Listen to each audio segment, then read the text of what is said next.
officers, the team is known as the Sheriff's Posse, and Joey Chin tells us it offers a type of support that money can't buy. You may have seen them riding back up to the sheriff in the parade. Uniformed deputies who fit into the line of the department, but stand alone in their sense of duty. The all-volunteer posse is made up of men and women who lead double lives. Now just look right here at me. Open your eyes, look straight ahead. Folks like Dr. Stephen Kuttner, the ophthalmologist with an eye for public service.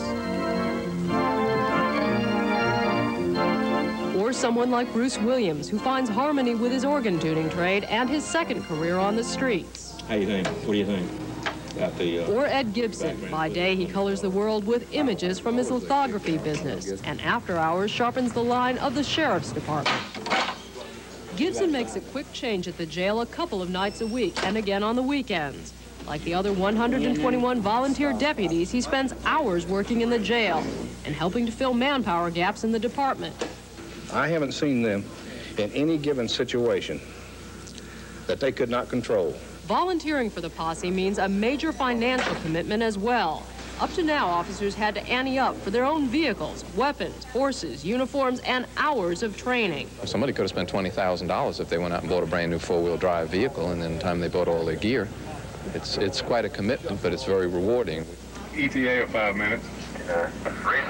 The posse also put in time collecting funds and applying elbow grease to make a 10-year-old mobile home into the county's only command center on the road. It will also go into action as other police departments need a hand. But these deputies don't get the financial backup other officers do. And if they are hurt in the line of duty, there will be no compensation. That's not something that bothers me. I think as long as you put on the uniform, you know, you're out there to serve the public. That's what we do. Nor does it bother posse deputies that the taxpayers who benefit most seem least aware of what these volunteers give up. It is a service, they remind us, and this posse is proud to do it. Some on the posse had said that there could have been a real virtual showdown if the commission had refused to fund a posse's coordinator position. Now, after some disputes with the commissioners, Sheriff Richard Langford today got the good news and today welcomed his new major, Richard Davis, as the official head of the posse, a force the sheriff hopes will soon grow to be 300 members strong. I would say for this one-sided position, you would probably, to realize a good cost benefit, you would multiply 300 by about $17,000 per salary per man to get a good cost estimate of what the county is receiving.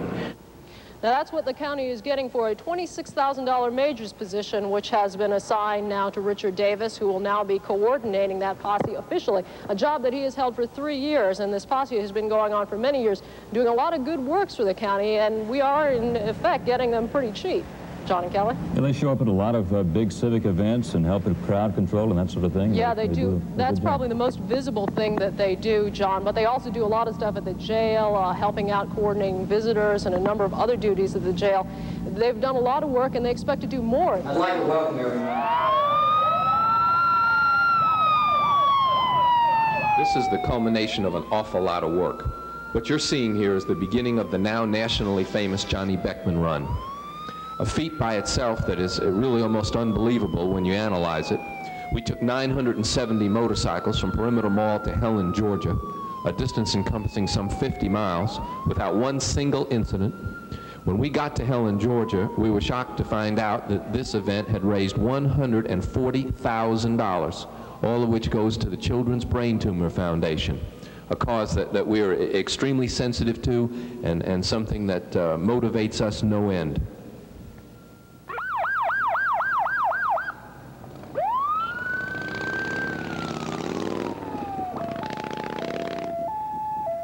$90,000, they were $10,000 short.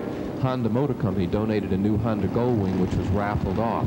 The winner of that bike, I believe the man's name was Joe Youngblood, if I'm not mistaken, turned right around and donated that bike right back in order to fill up that $10,000 gap, enabling them to build this very much needed research center.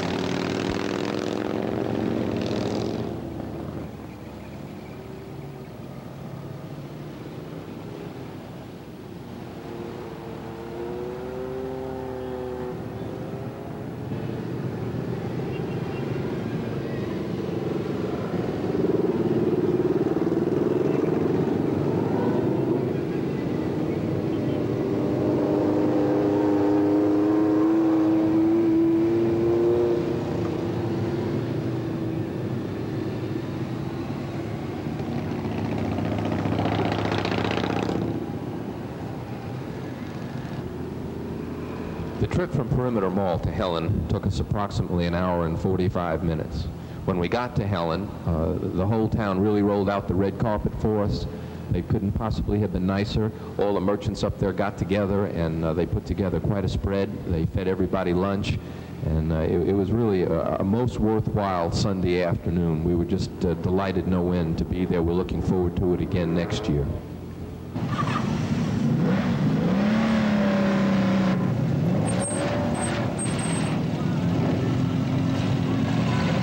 Is there a Ken Miller in the building? Mr. Miller, come on down and pick up your canned ham. Hi, Ken. How are you? Nice to see you, Ken. Where are you from? Atlanta, Georgia. Atlanta, Georgia. And this is a beautiful dog. This is what, a golden retriever? Golden retriever named Magic. Magic. How old is Magic? She's 9.5 years old. A little older doggy. Get a little gray around the snout there. Hi, Senior Magic. citizen. Beautiful dog. Hi, baby. How are you? Is she a good pet? Oh, she's terrific. Yeah. Magic. Magic, say hello, David. Come on, Magic, say hello. Good girl. See? Whisper. Good girl. Now, you guys came up here especially for this? Especially to show you her favorite trick. Okay, and what is that, Ken? She's going to make a face for you. Going to make a face for me. That's right. Okay. I guess we just watch. Ready for it? Yeah. Okay, Magic, come Magic, here. come on. Let's go. Lovely animal. Come on, Magic. Magic, heel. Magic. Get in here. Whoops. Come on, Magic, back up. Kind of a prop window there. Good. Okay, Magic, do your thing. Magic, come on. Let's go.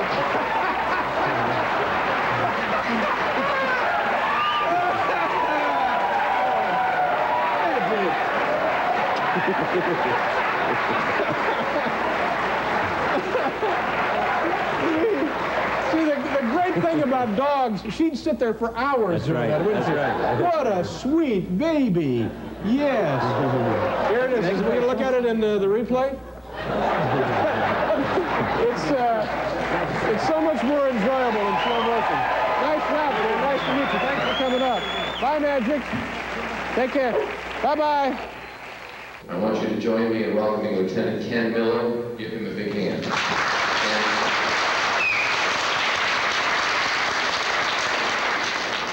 Magic, come on here and say hello to everybody. Come here, sweetie. Deputy Dog. You know, you're talking about going to the field day, being obedient. I was thinking about being an obedience school for children, but I see you have that already. So, Magic, sit straight. The dogs have to be obedient because it helps keep them safe. And then as they grow older, they know how to act properly, and they would never use drugs. Tuck your rear end, and that's a good girl. Good. Maybe one of these teachers. Just watching it carefully now. The dog is searching for more drugs. Search. Search here. Search. Search. Maybe one of these teachers has some drugs here. Let's find out. Presto. Search. Search. Search. Search. I think she found something.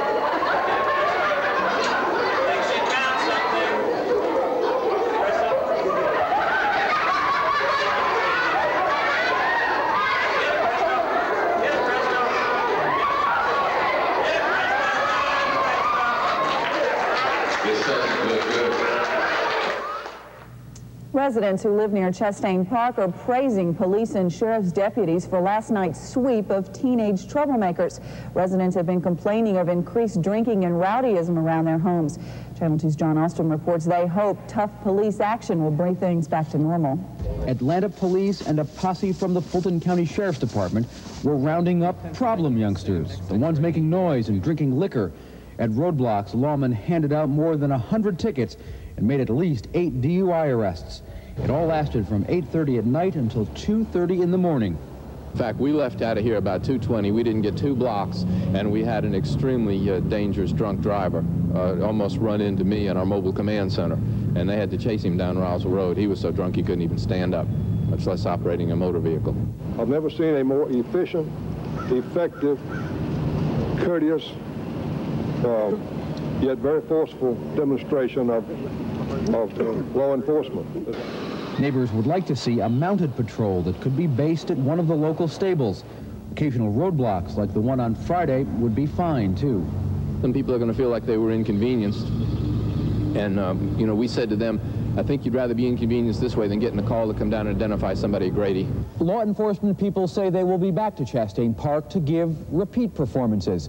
In the meantime, they would like to find out who has been getting beer and liquor to so many underage drinkers. What began Sunday night as a search for a missing boy has tonight become a search for a killer. With the discovery of the body of 8-year-old Joshua Harmon, police say they have many definite leads, but no definite suspects. Not 100 yards from the apartment where the 8-year-old and his family lived, a policeman literally stumbled over the child's body hidden in the pine straw. It was totally by accident. He just happened to kick the bush or something and noticed something, and it caught his eye. I think if we hadn't had as many people as we had, we may not have found him at all. Finally tonight, it looked like a scene from Easy Rider or The Wild Bunch, but this bunch couldn't have been nicer. The Fulton County Sheriff's Posse and other motorcycle riders held a toy rally at Chastain Park. Each of the 75 riders brought along a gift for an underprivileged child. The bike riders then formed a motorcade to carry their precious cargo to the Salvation Army Service Center, where the toys will be distributed.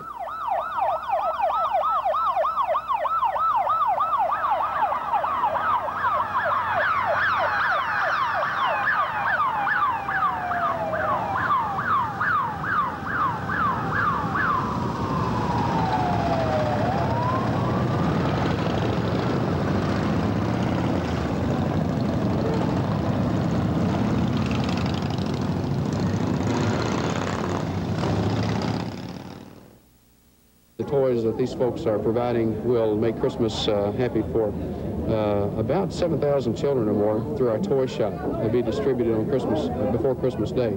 It allows these people who participate in this ride to go home feeling good about themselves, that they've shared during the holiday season and helped to make somebody else's Christmas a little better. Form a line and just bring your toys up to the back of the truck here. We need to get somebody up in the truck to kind of arrange them. After you get done with that, just come on back around and we'll finish up.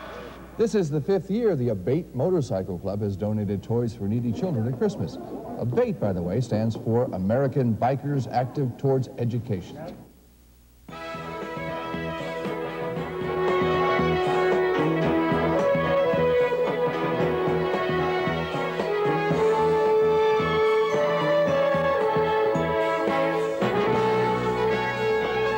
Whether we're marching in a parade, doing routine traffic control, working on charitable events, or involved in serious law enforcement, the Fulton County Sheriff's Posse is the finest organization of its type in the United States.